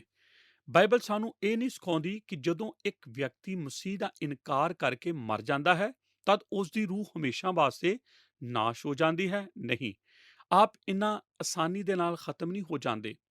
ਆਪ ਕਿਧਰੇ ਹਮੇਸ਼ਾ ਲਈ ਜਿਓਗੇ, ਜਾਂ ਤਾਂ ਪਰਮੇਸ਼ਰ ਦੀ ਹਜ਼ੂਰੀ ਵਿੱਚ ਅਤੇ ਜਾਂ ਫਿਰ ਪਰਮੇਸ਼ਰ ਤੋਂ ਅਲੱਗ ਨਰਕ ਵਿੱਚ। ਹਰੇਕ ਰੂਹ ਕਿਧਰੇ ਹਮੇਸ਼ਾ ਵਾਸਤੇ ਜਿੰਦਾ ਹੋਵੇਗੀ। ਕੋਈ ਵੀ ਰੂਹ ਕਦੇ ਨਹੀਂ ਮਰਦੀ, ਉਹ ਅਬਦੀ ਹੈ। ਅਤੇ ਫਿਰ ਬਾਈਬਲ ਆਖਦੀ ਹੈ ਕਿ ਪਰਮੇਸ਼ਰ ਦਾ ਵਚਨ ਹਮੇਸ਼ਾ ਵਾਸਤੇ ਕਾਇਮ ਅਤੇ ਜਿਉਂਦਾ ਰਹਿੰਦਾ ਹੈ। ਪਰਮੇਸ਼ਵਰ ਦੀ ਸਚਾਈ ਨੂੰ ਨਾਸ਼ ਨਹੀਂ ਕੀਤਾ ਜਾ ਸਕਦਾ। ਕੁਝ ਵੀ ਅਜਿਹਾ ਨਹੀਂ ਹੈ ਜੋ ਕਿ ਇਸ ਨੂੰ ਨਾਸ਼ ਕਰਨ ਲਈ ਕੀਤਾ ਜਾ ਸਕੇ। ਹੁਣ ਇਸ ਉੱਤੇ ਗੌਰ ਕਰੋ। ਸਿਰਫ ਦੋ ਚੀਜ਼ਾਂ ਹਨ ਜੋ ਇਸ ਜਗਤ ਦੇ ਵਿੱਚ ਕਾਇਮ ਰਹਿਣ ਜਾ ਰਹੀਆਂ ਹਨ। ਸਿਰਫ ਦੋ ਅਬਦੀ ਚੀਜ਼ਾਂ ਜਿਨ੍ਹਾਂ ਦੇ ਵਿੱਚ ਆਪ ਆਪਣੇ ਆਪ ਦਾ ਨਿਵੇਸ਼ ਇੱਕ ਅਬਦੀ ਲਾਭ ਅੰਸ਼ ਦੀ ਆਸ ਦੇ ਨਾਲ ਕਰ ਸਕਦੇ ਹੋ। ਉਹ ਲੋਕਾਂ ਦੀਆਂ ਅਬਦੀ ਰੂਹਾਂ ਅਤੇ ਪਰਮੇਸ਼ਰ ਦੇ ਅਬਦੀ ਵਚਨ ਹੈ। ਕੀ ਆਪ ਜਾਣਦੇ ਹੋ ਕਿ ਹਰੇਕ ਦਿਨ ਮੈਂ ਉੱਠਦਾ ਹਾਂ ਅਤੇ ਕਦੇ-ਕਦੇ ਦਿਨ ਦੇ ਦੌਰਾਨ ਮੈਂ ਇਸ ਸੱਚਾਈ ਦੇ ਬਾਰੇ ਸੁਚੇਤ ਹੋ ਜਾਂਦਾ ਹਾਂ ਕਿ ਪਰਮੇਸ਼ਰ ਨੇ ਆਪਣੀ ਕਿਰਪਾ ਵਿੱਚ ਹੋ ਕੇ ਮੈਨੂੰ ਮੇਰੇ ਸਮੁੱਚੇ ਜੀਵਨ ਮੁੱਖ ਤੌਰ ਤੇ ਉਹਨਾਂ ਦੋ ਗੱਲਾਂ ਦੇ ਨਾਲ ਵਰਤਣ ਦੇ ਲਈ ਜਾਂ ਨਿਪਟਣ ਦੇ ਲਈ ਇੱਕ ਅਦਭੁਤ ਸੁਭਾਗ ਬਖਸ਼ਿਆ ਹੈ। ਮੈਂ ਪਰਮੇਸ਼ਰ ਦੀ ਬਾਣੀ ਵਿੱਚ ਬਹੁਤ ਸਾਰਾ ਸਮੇਂ ਬਤੀਤ ਕਰਦਾ ਹਾਂ ਅਤੇ ਬਾਕੀ ਦਾ ਸਮਾਂ ਅਬਦੀ ਰੂਹਾਂ ਦੇ ਨਾਲ। ਇਹ ਕਿਹੋ ਜਿਹਾ ਸੁਭਾਗ ਹੈ, ਮੈਂ ਆਪ ਨੂੰ ਦੱਸਦਾ ਹਾਂ। ਉਸ ਨੂੰ ਸਮਝ ਸਕਾਂ ਅਤੇ ਜੋ ਕੁਝ ਵੀ ਮੇਰੇ ਕੋਲ ਹੈ ਉਸ ਨੂੰ ਸਮਝ ਸਕਾਂ ਇਸ ਨਜ਼ਰੀਏ ਨਾਲ ਜੋ ਕਿ ਅਬਦੀ ਹੈ, ਅਤੇ ਫਿਰ ਮੈਨੂੰ ਇਸ ਪ੍ਰਕਾਰ ਦਾ ਦਰਸ਼ਨ ਬਖਸ਼ੇ। ਅਤੇ ਕੀ ਆਪ ਜਾਣਦੇ ਹੋ ਕਿ ਪਰਮੇਸ਼ਰ ਇਸ ਤਰ੍ਹਾਂ ਕਰੇਗਾ? ਸਿੱਟਾ, ਜੀ ਹਾਂ, ਆਪ ਆਖਦੇ ਹੋ, ਠੀਕ ਹੈ ਪਾਸਵਾਨ ਜਰਮੀਆ ਜੀ, ਜੇਕਰ ਆਪ ਇਸ ਤਰ੍ਹਾਂ ਕਰਨ ਜਾ ਰਹੇ ਹੋ, ਜੇਕਰ ਆਪ ਅਬਦੀ ਕਾਲ ਲਈ ਨਿਵੇਸ਼ ਕਰਨ ਜਾ ਰਹੇ ਹੋ, ਤਦ ਕੋਈ ਕਿਵੇਂ ਇਸ ਤਰ੍ਹਾਂ ਕਰਦਾ ਹੈ ਕਿ ਕੋਈ ਕਿਸ ਪ੍ਰਕਾਰ ਦੀ ਰੂਹਾਨੀ ਬੈਲਟ ਹੈ ਜਿੱਥੇ ਕਿ ਸਾਨੂੰ ਜਾਣਾ ਪੈਣਾ ਹੈ। ਜੀ ਹਾਂ, ਮੈਂ 2 ਜਾਂ 3 ਐਤਵਾਰ ਇਸ ਬਾਰੇ ਗੱਲ ਕਰਦਿਆਂ ਬਿਤਾ ਸਕਦਾ ਹਾਂ, ਪਰ ਮੈਂ ਤਾਂ 2 ਮੁੱਖ ਥਾਵਾਂ ਨੂੰ ਛੂਹਣ ਦੀ ਖੁਆਇਸ਼ ਰੱਖਦਾ ਹਾਂ। ਇਸ ਤੋਂ ਪਹਿਲਾਂ ਕਿ ਅਸੀਂ ਆਪਣੀਆਂ ਬਾਈਬਲਾਂ ਨੂੰ ਬੰਦ ਕਰੀਏ, ਆਪ ਅਬਦੀ ਕਾਲ ਵਿੱਚ ਕਿਵੇਂ ਨਿਵੇਸ਼ ਕਰਦੇ ਹੋ? ਬ੍ਰਹਿਮੰਡ ਵਿੱਚ 2 ਚੀਜ਼ਾਂ ਅਬਦੀ ਹਨ। ਕੀ ਆਪ ਜਾਣਦੇ ਹੋ? ਜੋ ਪਤਰਸ ਆਖ ਰਿਹਾ ਹੈ, ਇੱਕ ਦਿਨ ਇਸ ਧਰਤੀ ਦੇ ਉੱਤੇ ਅੱਗ ਲੱਗਣ ਵਾਲੀ ਹੈ ਅਤੇ ਹਰ ਕੁਝ ਜਲਾਇਆ ਜਾਣ ਵਾਲਾ ਹੈ। ਇੱਕ ਦਿਨ ਇਸ ਧਰਤੀ ਉਤਲਾ ਸਭ ਕੁਝ ਜਾਂਦਾ ਰਹਿਣ ਵਾਲਾ ਹੈ। ਸਭ ਕੁਝ, ਸਾਰੇ ਤਖਤ, ਪਤਰਸ ਆਖਦਾ ਹੈ, ਭਸਮ ਕੀਤੇ ਜਾਣਗੇ। ਇੱਥੇ ਕੁਝ ਵੀ ਬਾਕੀ ਨਹੀਂ ਰਹਿ ਜਾਵੇਗਾ। ਪਰ 2 ਚੀਜ਼ਾਂ ਬਚੀਆਂ ਰਹਿਣਗੀਆਂ, ਅਬਦੀ ਰੂਹਾਂ ਅਤੇ ਪਰਮੇਸ਼ਰ ਦਾ ਅਬਦੀ ਵਚਨ। ਸਿਰਫ ਇਹ ਹੀ 2 ਚੀਜ਼ਾਂ ਬਚੀਆਂ ਰਹਿਣਗੀਆਂ। ਮੇਰੇ ਦੋਸਤੋ, ਇੱਕ ਪਾਸਵਾਨ ਹੋਣ ਨਾਲੋਂ ਵੱਧ ਕੇ ਹੋਰ ਕੋਈ ਵੀ ਮਹਾਨ ਬੁਲਾਹਟ ਨਹੀਂ ਹੈ। ਪਰਮੇਸ਼ਰ ਦੀ ਬਾਣੀ ਸਿੱਖਿਆ ਦੇਣ ਵਾਲਾ, ਇਹ ਤਾਂ ਹੋਰ ਕਿਸੇ ਵੀ ਚੀਜ਼ ਦੇ ਪ੍ਰਧਾਨ ਜਾਂ ਹੋਰ ਕਿਸੇ ਵੀ ਚੀਜ਼ ਦੇ ਰਾਜਪਾਲ ਹੋਣ ਤੋਂ ਵੀ ਵੱਧ ਕੇ ਹੈ। ਪਰ ਪਰਮੇਸ਼ਰ ਦੀ ਬਾਣੀ ਦਾ ਪ੍ਰਚਾਰ ਹੋਣ ਦੇ ਲਈ ਬੁਲਾਇਆ ਜਾਣਾ, ਉਹ ਹੈ ਆਪ ਦਾ ਸਮੁੱਚੀ ਜੀਵਨ, ਜੋ ਅਬਦੀ ਚੀਜ਼ਾਂ ਦੇ ਵਿੱਚ ਬਤਾਉਣ ਦੇ ਲਈ ਬੁਲਾਹਟ ਹੈ, ਜੋ ਪਰਮੇਸ਼ਰ ਨੇ ਆਖਿਆ ਹੈ ਕਿ ਉਹ ਕਾਇਮ ਰਹਿਣਗੇ। ਮੈਂ ਇਸ ਜਗਤ ਦੇ ਵਿੱਚ ਅਬਦੀ ਕਾਲ ਲਈ ਨਿਵੇਸ਼ ਕਰਦਾ ਹਾਂ। ਆਪ ਨੇ ਕੁਝ ਨਿਵੇਸ਼ ਇਹਨਾਂ ਹੋਰ ਚੀਜ਼ਾਂ ਵਿੱਚ ਕਰਨ ਦੇ ਲਈ ਕੋਈ ਨਾ ਕੋਈ ਤਰੀਕਾ ਆਪ ਨੂੰ ਲੱਭਣਾ ਪੈਣਾ ਹੈ। ਪਰਮੇਸ਼ਰ ਦੀ ਬਾਣੀ ਅਤੇ ਲੋਕਾਂ ਦੇ ਨਾਲ ਆਪ ਇਹ ਕਿਵੇਂ ਕਰਦੇ ਹੋ? ਇਸ ਦੇ ਨਾਲ ਸੰਬੰਧਿਤ ਦੋ ਤਰੀਕੇ ਪਾਏ ਜਾਂਦੇ ਹਨ। ਕਿਰਪਾ ਕਰਕੇ ਮੇਰੇ ਨਾਲ ਮੱਤੀ ਦੀ ਅੰਜੀਲ 10 ਅਧਿਆਏ ਉਸ ਦੀ 42 ਐਤ ਦੇ ਵਚਨ ਵਿੱਚ ਆਓ। ਯਿਸੂ ਜੀ ਦੇ ਦੁਆਰਾ ਫਿਰ ਗੱਲ ਕਰਦਿਆਂ ਆਖ ਰਹੇ ਹਨ, ਜੇ ਕੋਈ ਇਹਨਾਂ ਛੋਟਿਆਂ ਵਿੱਚੋਂ ਇੱਕ ਨੂੰ ਚੇਲੇ ਦੇ ਨਾਂ ਉੱਤੇ ਨਿਰਾ ਇੱਕ ਕਟੋਰਾ ਠੰਡੇ ਪਾਣੀ ਦਾ ਪਿਆਵੇ, ਮੈਂ ਤੁਹਾਨੂੰ ਸੱਚ ਆਖਦਾ ਹਾਂ ਕਿ ਉਹ ਆਪਣਾ ਫਲ ਕਦੀ ਨਹੀਂ ਗੁਆਵੇਗਾ। ਇੱਥੇ ਯਿਸੂ ਜੀ ਬੱਚਿਆਂ ਬਾਰੇ ਗੱਲਬਾਤ ਕਰ ਰਹੇ ਹਨ। ਉਹ ਇੱਕ ਅਬਦੀ ਰੂਹਾਂ ਹਨ। ਕੀ ਇਹ ਇਸ ਤਰ੍ਹਾਂ ਨਹੀਂ ਹੈ? ਉਸ ਨੇ ਇੱਕ ਇਹੋ ਜਿਹਾ ਨਿਵੇਸ਼ ਕੀਤਾ ਹੈ ਜੋ ਕਿ ਕਾਇਮ ਰਹਿਣ ਵਾਲਾ ਹੈ। ਮੈਂ ਉਹਨਾਂ ਸਾਰੇ ਲੋਕਾਂ ਨੂੰ ਇਸ ਕਲੀਸਿਆ ਦੇ ਸ਼ਰਧਾਂਜਲੀ ਪੇਸ਼ ਕਰਨ ਦੀ ਖੁਆਇਸ਼ ਰੱਖਦਾ ਹਾਂ ਜੋ ਕਿ ਬੱਚਿਆਂ ਲਈ ਸੇਵਾ ਕਰਦੇ ਹਨ। ਮੈਂ ਸੋਚਦਾ ਹਾਂ ਕਿ ਇਸ ਵਿੱਚ ਇੱਕ ਖਾਸ ਕਿਸਮ ਦੀ ਬਰਕਤ ਪਾਈ ਜਾਂਦੀ ਹੈ ਜੋ ਕਿ ਪਰਮੇਸ਼ਰ ਨੇ ਸਾਨੂੰ ਬਖਸ਼ੀ ਹੈ। ਉਸ ਨੇ ਆਖਿਆ ਸੀ, ਜਦੋਂ ਆਪ ਆਪਣੇ ਜੀਵਨਾਂ ਨੂੰ ਬੱਚਿਆਂ ਦੇ ਜੀਵਨਾਂ ਦੇ ਵਿੱਚ ਕਿਰਪਾਲੂ ਹੋ ਕੇ ਨਿਵੇਸ਼ ਕਰਦੇ ਹੋ, ਇਹ ਉਸ ਦਾ ਇੱਕ ਤਰੀਕਾ ਹੈ ਜਿਸ ਦੇ ਦੁਆਰਾ ਆਪ ਅਬਦੀ ਕਾਲ ਦੇ ਲਈ ਆਪਣਾ ਧਨ ਆਪ ਤੋਂ ਪਹਿਲਾਂ ਅੱਗੇ ਭੇਜ ਸਕਦੇ ਹੋ। ਆਪ ਇਸ ਦੇ ਫਲ ਨੂੰ ਕਿਸੇ ਵੀ ਲਿਹਾਜ਼ ਦੇ ਨਾਲ ਖੋਗੇ ਨਹੀਂ। ਆਪ ਇੱਕ ਇਹੋ ਜਿਹਾ ਨਿਵੇਸ਼ ਅਬਦੀ ਕਾਲ ਵਿੱਚ ਪਾਓਗੇ, ਕਿਉਂਕਿ ਸਾਡੇ ਵਿੱਚੋਂ ਕਈ ਇਸ ਅਸਲੀਅਤ ਦੀ ਗਵਾਹੀ ਦੇਣਗੇ ਕਿ ਇਹ ਉਹੀ ਵਿਅਕਤੀ ਸੀ ਜਿਸ ਨੇ ਸਾਨੂੰ ਪ੍ਰਭਾਵਿਤ ਕੀਤਾ ਸੀ ਜਦੋਂ ਅਸੀਂ ਬੱਚੇ ਸੀ, ਜਿਸ ਨੇ ਸਾਡੀ ਮਨੁੱਖੀ ਕਿਸਮਤ ਨੂੰ ਤੈਅ ਕੀਤਾ ਸੀ। ਲਗਭਗ 78% ਲੋਕ ਜੋ ਮਸੀਹ ਦੇ ਕੋਲ ਆਉਂਦੇ ਹਨ, ਉਹ ਇਸ ਤਰ੍ਹਾਂ 14 ਸਾਲ ਦੀ ਉਮਰ ਤੋਂ ਪਹਿਲਾਂ ਕਰਦੇ ਹਨ। ਇਹ ਕਿੰਨੀ ਅਦਭੁਤ ਬਰਕਤ ਹੈ ਅਤੇ ਮੈਂ ਉਹਨਾਂ ਸਾਰੇ ਲੋਕਾਂ ਨੂੰ ਜੋ ਇੱਥੇ ਸ਼ੈਡਮਾਊਟਾਊਨ ਵਿਖੇ ਪਾਏ ਜਾਂਦੇ ਹਨ, ਜੋ ਛੋਟੇ ਬੱਚਿਆਂ ਵਿੱਚ ਆਪਣੇ ਆਪ ਦਾ ਨਿਵੇਸ਼ ਕਰਦੇ ਹਨ ਅਤੇ ਉਹਨਾਂ ਸਾਰੇ ਪ੍ਰੋਗਰਾਮਾਂ ਵਿੱਚੋਂ ਜੋ ਛੋਟੇ ਬੱਚਿਆਂ ਨਾਲ ਸੰਬੰਧਿਤ ਹੁੰਦੇ ਹਨ, ਆਪ ਨੇ ਸਵਰਗ ਵਿੱਚ ਲਾਭ ਅੰਸ਼ ਦੇ ਇੱਕ ਮਹਾਨ ਸਮੇਂ ਦੇ ਮਾਰਗ ਨੂੰ ਤੈਅ ਕਰ ਲਿਆ ਹੈ। ਪਹਿਲਾ ਕਰੰਥੀਆਂ ਦੀ 15 ਅਧਿਆਏ ਉਸ ਦੀ 58 ਐਤ ਵਿੱਚ ਇਸ ਤਰ੍ਹਾਂ ਲਿਖਿਆ ਹੈ ਅਤੇ ਇੱਥੇ ਆਖਿਆ ਗਿਆ ਹੈ ਕਿ ਭਲਾਈ ਕਰਨ ਦੇ ਵਿੱਚ ਥੱਕੋ ਨਹੀਂ, ਭਲਾਈ ਕਰਦਿਆਂ ਨਾ ਥੱਕੋ, ਕਿਉਂਕਿ ਬੇਲੇ ਸਿਰ ਅਸੀਂ ਉਸ ਦੀ ਵਾਢੀ ਕਰਾਂਗੇ ਜੇਕਰ ਅਸੀਂ ਦਿਲ ਨਾ ਛੱਡੀਏ ਅਤੇ ਜੇਕਰ ਅਸੀਂ ਨਾ ਥੱਕੀਏ। ਪਾਲੂਸ ਨੇ ਕਰੰਥੀਆਂ ਦੇ ਲੋਕਾਂ ਨੂੰ ਆਖਿਆ ਸੀ ਕਿ ਉਹਨਾਂ ਤਰੀਕਿਆਂ ਵਿੱਚੋਂ ਇੱਕ ਜਿਸ ਦੇ ਦੁਆਰਾ ਆਪ ਅਬਦੀ ਕਾਲ ਵਿੱਚ ਨਿਵੇਸ਼ ਕਰਦੇ ਹੋ, ਉਹ ਹੈ ਯਿਸੂ ਮਸੀਹ ਦੀ ਸੇਵਾ ਕਰਨ ਦੇ ਦੁਆਰਾ। ਅਤੇ ਉਹ ਆਖਦਾ ਹੈ ਕਿ ਜਦੋਂ ਆਪ ਥੱਕ ਜਾਂਦੇ ਹੋ ਤਦ ਆਪ ਇਸ ਦੀ ਚਿੰਤਾ ਨਾ ਕਰੋ। ਜਦੋਂ ਆਪ ਥੱਕ ਜਾਂਦੇ ਹੋ ਅਤੇ ਆਪ ਛੱਡ ਜਾਣ ਦੀ ਖੁਆਇਸ਼ ਰੱਖਦੇ ਹੋ, ਆਪ ਛੱਡਣਾ ਚਾਹੁੰਦੇ ਹੋ, ਤਦ ਆਪ ਇਸ ਦੀ ਚਿੰਤਾ ਨਾ ਕਰੋ। ਉਹ ਆਖਦਾ ਹੈ, ਨਾ ਥੱਕੋ ਅਤੇ ਆਪਣੇ ਦਿਲ ਨਾ ਛੱਡੋ, ਕਿਉਂਕਿ ਮੈਂ ਤੁਹਾਡੇ ਨਾਲ ਇਹ ਪ੍ਰਤਿੱਗਿਆ ਕਰਨ ਦੀ ਖੁਆਇਸ਼ ਰੱਖਦਾ ਹਾਂ ਕਿ ਬੇਲੇ ਸਿਰ ਆਪ ਲਾਭ ਅੰਸ਼ ਪ੍ਰਾਪਤ ਕਰਨ ਜਾ ਰਹੇ ਹੋ। ਆਪ ਦਾ ਨਿਵੇਸ਼ ਫਲ ਪਾਵੇਗਾ ਜੇਕਰ ਆਪ ਨਿਰਾਸ਼ ਨਾ ਹੋਵੋ। ਇੱਕ ਸਮੇਂ ਦੂਸਰੇ ਤੀਮੋਥੇਉਸ ਦੀ ਪੱਤਰੀ ਵਿੱਚ ਪਾਲੂਸ ਨੇ ਇਸ ਤਰ੍ਹਾਂ ਆਖਿਆ ਸੀ, ਮੈਂ ਆਪਣਾ ਦੌਰਾ ਮੁਕਾ ਚੁੱਕਾ ਹਾਂ, ਮੈਂ ਆਪਣੀ ਕੁਸ਼ਤੀ ਲੜ ਚੁੱਕਾ ਹਾਂ। ਅਤੇ ਉਸ ਨੇ ਆਖਿਆ ਸੀ ਕਿ ਮੈਂ ਚਾਹੁੰਦਾ ਹਾਂ ਕਿ ਤੁਸੀਂ ਜਾਣ ਲਓ, ਮੇਰੇ ਲਈ ਇੱਕ ਧਰਮ ਦਾ ਮੁਕਟ ਰੱਖਿਆ ਹੋਇਆ ਹੈ ਜੋ ਪਰਮੇਸ਼ਰ ਨੇ ਉਹਨਾਂ ਸਭਨਾਂ ਲਈ ਤਿਆਰ ਕੀਤਾ ਹੋਇਆ ਹੈ ਜੋ ਉਸ ਦੇ ਪ੍ਰਗਟ ਹੋਣ ਨੂੰ ਪਿਆਰੇ ਜਾਣਦੇ ਹਨ।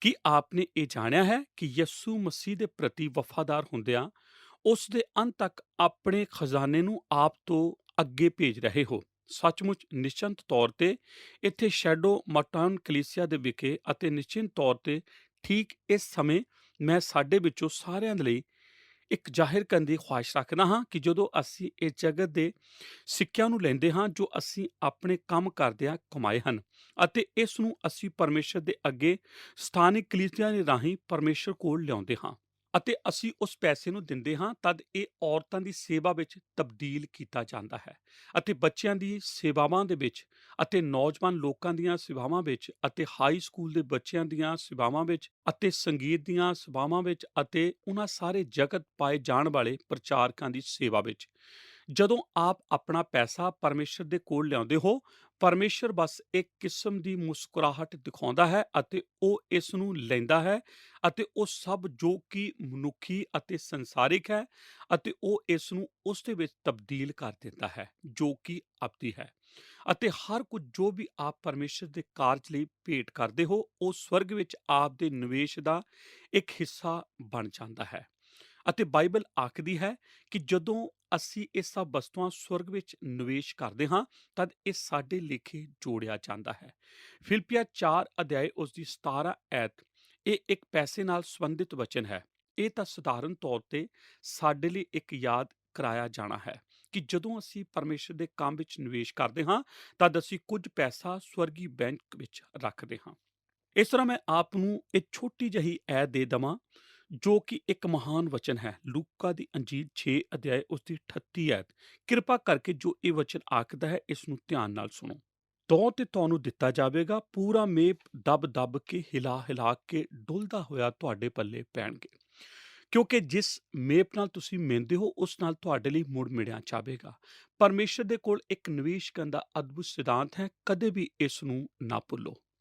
ਇਸ ਤਰ੍ਹਾਂ ਮੈਂ ਇਸ ਦੇ ਬਾਰੇ ਕਾਫੀ ਉਤੇਜਿਤ ਹਾਂ ਅਤੇ ਮੈਂ ਸੋਚਦਾ ਹਾਂ ਕਿ ਆਪ ਵੀ ਇਸੇ ਤਰ੍ਹਾਂ ਉਤੇਜਿਤ ਹੋਵੋ ਅਤੇ ਮੈਂ ਆਸ ਕਰਦਾ ਹਾਂ ਕਿ ਆਪ ਨੇ ਫੈਸਲਾ ਕਰ ਲਿਆ ਹੈ ਜੋ ਕਿ ਉਹ ਹੋ ਸਕਦਾ ਹੈ ਕਿ ਆਪ ਦੇ ਲਈ ਇਹ ਸਮਾਂ ਇੱਕ ਕਦਮ ਉਠਾਉਣ ਦਾ ਹੈ। ਅਤੇ ਮੈਂ ਆਪ ਨੂੰ ਇੱਕ ਥੋੜਾ ਜਿਹਾ ਦ੍ਰਿਸ਼ਟਾਂਤ ਦੇਣ ਦੀ ਖੁਆਇਸ਼ ਰੱਖਦਾ ਹਾਂ ਜੋ ਕਿ ਮੇਰੇ ਲਈ ਇੱਕ ਮਹਾਨ ਉਤਸ਼ਾਹਿਤ ਕਰਨ ਜਾ ਰਿਹਾ ਹੈ। ਮੈਂ ਨਹੀਂ ਜਾਣਦਾ ਕਿ ਇਹ ਕਿੱਥੋਂ ਆਇਆ, ਪਰ ਇਹ ਤਾਂ ਮੇਰੇ ਅੱਗੇ ਵਧਣ ਨਾਲ ਸੰਬੰਧਿਤ ਮੇਰੀ ਨੇਚਾ ਦਾ ਘੋਸ਼ਣਾ ਪੱਤਰ ਹੈ। ਪਰ ਇਹ ਇਸ ਨੂੰ ਮੈਂ ਆਪਣੀ ਮੇਜ਼ ਦੇ ਸ਼ੀਸ਼ੇ ਦੇ ਹੇਠਾਂ ਰੱਖਿਆ ਹੈ। ਇਹ ਉਹ ਹੈ ਜੋ ਕਿ ਹੋ ਸਕਦਾ ਹੈ। ਜਦੋਂ ਅਸੀਂ ਇਸ ਦੇ ਬਾਰੇ ਆਪਣੇ ਟੀਚਿਆਂ ਨੂੰ ਤਿਆਰ ਕਰਦੇ ਹਾਂ ਅਤੇ ਇਹ ਸਾਡਾ ਟੀਚਾ ਹੋਣਾ ਚਾਹੀਦਾ ਹੈ, ਇਹ ਉਸ ਦੀ ਇੱਕ ਕਿਸਮ ਹੈ ਜਿਸ ਨੂੰ ਮੈਂ ਕਦੇ ਵੀ ਭੁੱਲਣ ਦੀ ਖੁਆਇਸ਼ ਨਹੀਂ ਰੱਖਦਾ। ਕਿਸੇ ਨੇ ਇਸ ਨੂੰ ਇਸ ਤਰ੍ਹਾਂ ਲਿਖਿਆ ਸੀ, ਇੱਕ ਚੇਲਾ ਕੀ ਹੈ? ਮੈਂ ਮਸੀਹ ਦਾ ਇੱਕ ਚੇਲਾ ਹਾਂ। ਮੈਂ ਮਸੀਹ ਦਾ ਇੱਕ ਚੇਲਾ ਹਾਂ। ਮੈਂ ਪਿੱਛੇ ਨਹੀਂ ਤੱਕਦਾ, ਛੱਡ ਨਹੀਂ ਦਿੰਦਾ, ਧੀਮਾ ਨਹੀਂ ਹੁੰਦਾ, ਪਿੱਠ ਨਹੀਂ ਪਾਉਂਦਾ ਜਾਂ ਚੁੱਪ ਨਹੀਂ ਰਹਿੰਦਾ। ਮੇਰਾ ਬੀਤਿਆ ਹੋਇਆ ਜੀਵਨ ਛੁਡਾਇਆ ਗਿਆ ਹੈ। ਮੇਰਾ ਵਰਤਮਾਨ ਮਾਇਨਾ ਰੱਖਦਾ ਹੈ। ਮੇਰਾ ਭਵਿੱਖ ਸੁਰੱਖਿਅਤ ਹੈ। ਮੈਂ ਇਸ ਸਭ ਸਮਾਪਤ ਕਰ ਚੁੱਕਾ ਹਾਂ। ਨੀਵਾਂ ਹੋ ਕੇ ਜਿਉਣਾ, ਵੇਖ ਕੇ ਚੱਲਣਾ, ਛੋਟੀਆਂ ਯੋਜਨਾਵਾਂ ਬਣਾਉਣਾ, ਬੇਰੰਗੇ ਸੁਪਨੇ, ਦਰਸ਼ਨ ਨੂੰ ਪਾਲਣਾ, ਸੰਸਾਰਿਕ ਬੋਲਚਾਲ ਛੀੜ ਦੇਣਾ, ਛੋਟੇ ਨਿਸ਼ਾਨੇ, ਹੁਣ ਮੈਨੂੰ ਕੋਈ ਜ਼ਰੂਰਤ ਨਹੀਂ ਸਰਵਸ਼੍ਰੇਸ਼ਟਾ ਦੀ, ਖੁਸ਼ਹਾਲੀ ਦੀ, ਅਹੁਦੇ ਦੀ, ਤਰੱਕੀ ਦੀ ਜਾਂ ਪ੍ਰਸਿੱਧੀ ਦੀ। ਹੁਣ ਮੈਨੂੰ ਇਹ ਨਹੀਂ ਹੋਣਾ ਪੈਣਾ। ਧਰਮੀ ਪਹਿਲਾਂ, ਸਿਖਰ ਉੱਤੇ ਪਛਾਣਿਆ ਜਾਣਾ, ਵਡਿਆਇਆ ਹੋਇਆ, ਸਤਿਕਾਰ ਜਾਣ ਵਾਲਾ ਜਾਂ ਫਲ ਪਾਇਆ ਹੋਇਆ। ਮੇਰਾ ਚਿਹਰਾ ਸਥਿਰ ਕੀਤਾ ਗਿਆ ਹੈ। ਮੇਰਾ ਰਸਤਾ ਤੰਗ ਹੈ। ਮੇਰਾ ਰਾਹ ਉੱਬੜ ਖਾਬੜ ਹੈ, ਪਰ ਮੇਰਾ ਆਗੂ ਜੋ ਹੈ ਉਹ ਭਰੋਸੇਯੋਗ ਹੈ। ਮੇਰਾ ਉਦੇਸ਼ ਸਪਸ਼ਟ ਹੈ। ਮੈਂ ਇਸ ਤਰ੍ਹਾਂ ਨਹੀਂ ਹੋ ਸਕਦਾ, ਖਰੀਦਿਆ ਨਹੀਂ ਜਾ ਸਕਦਾ, ਸਮਝੌਤਾ ਨਹੀਂ ਕਰ ਸਕਦਾ, ਰੋਕਿਆ ਨਹੀਂ ਜਾ ਸਕਦਾ, ਲਲਚਾਇਆ ਨਹੀਂ ਜਾ ਸਕਦਾ, ਪਿੱਛੇ ਖਿੱਚਿਆ ਨਹੀਂ ਜਾ ਸਕਦਾ, ਸੌਖੇ ਨਹੀਂ ਦਿੱਤਾ ਜਾ ਸਕਦਾ ਜਾਂ ਪਿੱਛੇ ਨਹੀਂ ਰੱਖਿਆ ਜਾ ਸਕਦਾ। ਮੈਂ ਇਹ ਨਹੀਂ ਕਰਾਂਗਾ। ਬਲੀਦਾਨ ਦੀ ਸਥਿਤੀ ਵਿੱਚ ਝਿਜਕਾਂਗਾ ਨਹੀਂ, ਵਿਰੋਧਤਾ ਦੇ ਸਮੇਂ ਝਿਜਕਾਂਗਾ ਨਹੀਂ, ਬੈਰੀ ਨਾਲ ਕੋਈ ਸਮਝੌਤਾ ਨਹੀਂ ਕਰਾਂਗਾ, ਸਮਰਪਣ ਦੀ ਉਲਝਣ ਵਿੱਚ ਫਜ਼ੂਲ ਨਹੀਂ ਬੋਲਾਂਗਾ ਅਤੇ ਮੈਂ ਛੱਡ ਨਹੀਂ ਜਾਵਾਂਗਾ, ਬੰਦ ਨਹੀਂ ਕਰਾਂਗਾ, ਹੋਣ ਨਹੀਂ ਦਵਾਂਗਾ, ਧੀਮਾ ਨਹੀਂ ਪਵਾਂਗਾ। ਜਦੋਂ ਤੱਕ ਮੈਂ ਪ੍ਰਚਾਰ ਨਹੀਂ ਕਰਦਾ, ਪ੍ਰਾਰਥਨਾ ਨਹੀਂ ਕਰਦਾ, ਅਡਾਗੀ ਨਹੀਂ ਕਰਦਾ, ਸੰਭਾਲਦਾ ਨਹੀਂ ਅਤੇ ਮਸੀਹ ਦੇ ਲਈ ਖੜਾ ਨਹੀਂ ਰਹਿੰਦਾ। ਮੈਂ ਮਸੀਹ ਦਾ ਇੱਕ ਚੇਲਾ ਹਾਂ ਅਤੇ ਮੈਂ ਜ਼ਰੂਰ ਉਸ ਦੀ ਆਮਦ ਤੱਕ ਚੱਲਦਾ ਰਹਾਂਗਾ। ਮੇਰੀ ਬਸ ਹੁਣ ਤੱਕ ਆਪਣੇ ਆਪ ਨੂੰ ਸਮਰਪਿਤ ਰੱਖਾਂਗਾ, ਸਾਰਿਆਂ ਦੇ ਜਾਨ ਲੈਣ ਤੱਕ ਪ੍ਰਚਾਰ ਕਰਾਂਗਾ ਅਤੇ ਉਸ ਦੇ ਦੁਆਰਾ ਮੈਨੂੰ ਰੋਕਣ ਤੱਕ ਕੰਮ ਕਰਦਾ ਰਹਾਂਗਾ। ਅਤੇ ਜਦੋਂ ਉਹ ਆਪਣੇ ਖੁਦ ਦੇ ਲੋਕਾਂ ਉੱਤੇ ਆਪਣਾ ਦਾਅਵਾ ਕਰਨ ਲਈ ਆਉਂਦਾ ਹੈ, ਤਦ ਉਸ ਨੂੰ ਮੈਨੂੰ ਪਛਾਣਨ ਵਿੱਚ ਕੋਈ ਸਮੱਸਿਆ ਨਹੀਂ ਆਵੇਗੀ, ਕਿਉਂ ਜੋ ਮੇਰੀ ਵਿਸ਼ੇਸ਼ਤਾ ਦੇ ਚਿੰਨ੍ਹ ਸਪਸ਼ਟ ਹਨ। ਆਓ ਅਸੀਂ ਪ੍ਰਾਰਥਨਾ ਕਰੀਏ।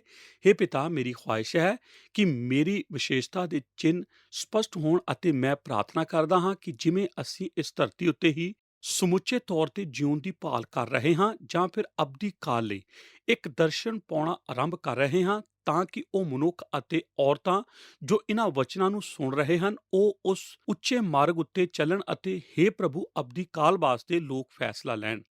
हे ਪ੍ਰਭੂ, ਇਹਨਾਂ ਲੋਕਾਂ ਦੇ ਸਹਿਯੋਗ ਲਈ ਮੈਂ ਤੇਰਾ ਧੰਨਵਾਦ ਕਰਦਾ ਹਾਂ ਅਤੇ ਮੇਰੇ ਪੂਰੇ ਦਿਲੋਂ ਇਹਨਾਂ ਸੱਚਾਈਆਂ ਦਾ ਪ੍ਰਚਾਰ ਕਰਨ ਦੇ ਸੁਹਾਗ ਲਈ ਮੈਂ ਤੇਰਾ ਧੰਨਵਾਦ ਕਰਦਾ ਹਾਂ, ਕਿਉਂਕਿ ਮੈਂ ਜਾਣਦਾ ਹਾਂ ਕਿ ਉਹ ਪਰਮੇਸ਼ਰ ਵੱਲੋਂ ਹਨ ਅਤੇ ਮੈਂ ਜਾਣਦਾ ਹਾਂ ਕਿ ਮੈਂ ਉਹਨਾਂ ਉੱਤੇ ਸਹਿਮਤੀ ਅਤੇ ਗਰੰਟੀ ਦੀ ਮੋਹਰ ਲਗਾ ਸਕਦਾ ਹਾਂ, ਜੋ ਕਿ ਪਰਮੇਸ਼ਰ ਦੀ ਬਾਣੀ ਵਿੱਚੋਂ ਮਿਲਦੀ ਹੈ। ਇਸ ਕਰਕੇ ਪਰਮੇਸ਼ਰ ਦੀ ਬਾਣੀ ਦੇ ਦੁਆਰਾ ਸਾਡੇ ਦਿਲਾਂ ਨੂੰ ਬਰਕਤ ਦੇ, ਸਾਨੂੰ ਸਾਡੇ ਜੀਵਨ ਅਤੇ ਸਾਡੇ ਸਰੋਤਾਂ ਦਾ ਸਹੀ ਨਿਵੇਸ਼ ਕਰਨ ਵਿੱਚ ਸਾਨੂੰ ਬੁੱਧ ਦੇ ਅਤੇ ਸਾਡੇ ਰਾਹੀਂ ਇਸ ਜਗਤ ਨੂੰ ਬਰਕਤ ਦੇ, ਅਤੇ ਯਿਸੂ ਮਸੀਹ ਦੇ ਨਾਮ ਵਿੱਚ ਤੇਰੀ ਉਸਤਤ ਕਰਾਂਗਾ। ਆਮੀਨ। ਪਿਆਰੇ ਦਰਸ਼ਕੋ, ਅਸੀਂ ਤੁਹਾਡਾ ਸਾਰਿਆਂ ਦਾ ਦਿਲ ਤੋਂ ਧੰਨਵਾਦ ਕਰਦੇ ਹਾਂ ਕਿ ਤੁਸੀਂ ਸਾਡੇ ਨਾਲ ਸਾਡੇ ਅੱਜ ਦੇ ਪ੍ਰੋਗਰਾਮ ਦੇ ਵਿੱਚ ਅਖੀਰ ਤੱਕ ਬਣੇ ਰਹੇ। ਅਸੀਂ ਬਾਈਬਲ ਬਾਣੀ ਦੇ ਵਿੱਚੋਂ ਮੱਤੀ 6 ਅਧਿਆਇ ਦੀ 14 ਆਇਤ ਤੋਂ ਲੈ ਕੇ 24 ਆਇਤ ਤੱਕ ਦੇ ਵਚਨਾਂ ਦੇ ਉੱਤੇ ਗੌਰ ਕਰ ਰਹੇ ਸੀ। ਇਹਨਾਂ ਵਚਨਾਂ ਦੇ ਰਾਹੀਂ ਅਸੀਂ ਨਿਵੇਸ਼ ਦੇ ਬਾਰੇ ਜਾਣਿਆ। ਅੱਜ ਅਸੀਂ ਇੱਛਾ ਦੇ ਸਿਧਾਂਤ ਅਤੇ ਦਿਸ਼ਾ ਦੇ ਸਿਧਾਂਤ ਉੱਤੇ ਗੌਰ ਕਰ ਰਹੇ ਸੀ। ਇੱਛਾ ਦੇ ਸਿਧਾਂਤ ਦੇ ਉੱਤੇ ਗੌਰ ਕਰਦੇ ਹੋਏ ਅਸੀਂ ਜਾਣਿਆ ਕਿ ਯਿਸੂ ਜੀ ਜਾਣਦੇ ਹਨ ਕਿ ਮਨੁੱਖੀ ਦਿਲ ਦੀ ਇੱਛਾ ਖਜ਼ਾਨੇ ਦੇ ਪਿੱਛੇ ਲੱਗੀ ਹੋਈ ਰਹਿੰਦੀ ਹੈ। ਦਿਸ਼ਾ ਦੇ ਸਿਧਾਂਤ ਉੱਤੇ ਗੌਰ ਕਰਦੇ ਹੋਏ ਅਸੀਂ ਮੱਤੀ ਦੀ ਅੰਜੀਲ ਦੇ 6 ਅਧਿਆਇ ਦੀ 22 ਤੋਂ ਲੈ ਕੇ 25 ਆਇਤਾਂ ਤੱਕ ਦੇ ਉੱਤੇ ਗੌਰ ਕੀਤਾ। ਇਸ ਦੇ ਵਿੱਚ ਅਸੀਂ ਜਾਣਿਆ ਕਿ ਸਰੀਰ ਦਾ ਦੀਵਾ ਅੱਖ ਹੈ। ਇਸ ਲਈ ਸਹੀ ਵੇਖਣ ਦੇ ਲਈ ਅੱਖਾਂ ਦੀ ਸਹੀ ਰੋਸ਼ਨੀ ਦਾ ਹੋਣਾ ਬਹੁਤ ਜ਼ਰੂਰੀ ਹੈ, ਤਾਂ ਕਿ ਅਸੀਂ ਸਹੀ ਦਿਸ਼ਾ ਵਿੱਚ ਨਿਵੇਸ਼ ਕਰਨ ਦੇ ਲਈ ਅੱਗੇ ਵੱਧ ਸਕੀਏ। ਅਸੀਂ ਸਿੱਖਿਆ ਕਿ ਕੋਈ ਵੀ ਇਨਸਾਨ 2 ਮਾਲਕਾਂ ਦੀ ਸੇਵਾ ਨਹੀਂ ਕਰ ਸਕਦਾ। ਉਹ ਇੱਕ ਤੋਂ ਤਾਂ ਵੈਰ ਕਰੇਗਾ ਅਤੇ ਦੂਜੇ ਦੇ ਨਾਲ ਪਿਆਰ ਕਰੇਗਾ। ਇਸੇ ਤਰ੍ਹਾਂ ਦੇ ਨਾਲ ਮਨੁੱਖ ਪਰਮੇਸ਼ਵਰ ਅਤੇ ਧਨ ਦੋਨਾਂ ਦੀ ਸੇਵਾ ਇਕੱਠੇ ਨਹੀਂ ਕਰ ਸਕਦਾ। ਸਾਡੀ ਇੱਛਾ ਸਾਡੀ ਦਿਸ਼ਾ ਨੂੰ ਨਿਰਧਾਰਿਤ ਕਰਦੀ ਹੈ।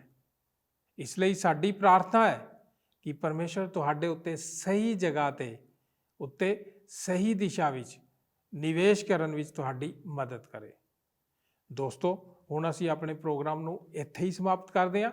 ਅਗਲੇ ਪ੍ਰੋਗਰਾਮ ਦੇ ਵਿੱਚ ਫਿਰ ਮੁਲਾਕਾਤ ਹੋਵੇਗੀ। ਆਓ ਪ੍ਰਾਰਥਨਾ ਕਰੀਏ। ਸਾਡੇ ਅਨੁਗ੍ਰਹਕਾਰੀ ਦਿਆਲੂ ਪਰਮੇਸ਼ਰ ਪ੍ਰਭੂ ਯਿਸੂ ਮਸੀਹ ਜੀ ਦੇ ਨਾਂ 'ਚ ਅਸੀਂ ਤੁਹਾਡੇ ਚਰਨਾਂ 'ਚ ਆਉਂਦੇ ਪ੍ਰਭੂ। ਅੱਜ ਦੇ ਵਚਨ ਵਾਸਤੇ ਤੁਹਾਡਾ ਧੰਨਵਾਦ ਦਿੰਦੇ ਪਿਤਾ ਪਰਮੇਸ਼ਰ ਕਿ ਤੁਸੀਂ ਇੱਕ ਬਹੁਤ ਹੀ ਗੰਭੀਰ ਗੱਲ ਦੇ ਉੱਤੇ ਸਾਨੂੰ ਸਲਾਹ ਦਿੱਤੀ ਕਿ ਸਾਨੂੰ ਆਪਣਾ ਨਿਵੇਸ਼ ਕਿੱਥੇ ਕਰਨਾ ਚਾਹੀਦਾ ਹੈ।